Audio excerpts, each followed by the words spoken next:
Okay, இப்ப ஆறாவது வினாவை பாருங்க. அமலுக்கு ஒவ்வொரு வெள்ளிக்கிழமையும் பாடசாலை விடுகையின் பின் பாடசாலையில் மாலை நேரத்தில் சங்கீத வகுப்பு 45 நிமிடமும் விஞ்ஞான வகுப்பு 1 மணித்தியாலமும் இடம்பெறும்.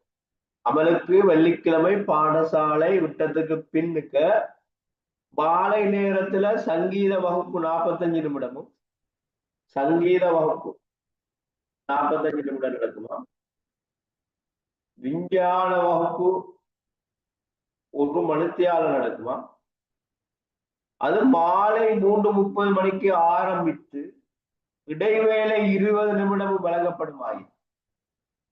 3:30க்கு தொடங்குகிறது,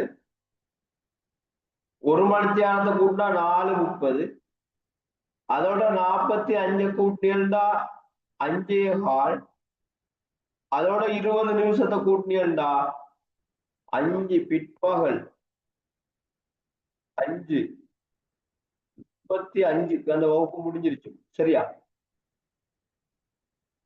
விளையாடுகள் சின்ன கேள்வி, இப்படி கேள்வியை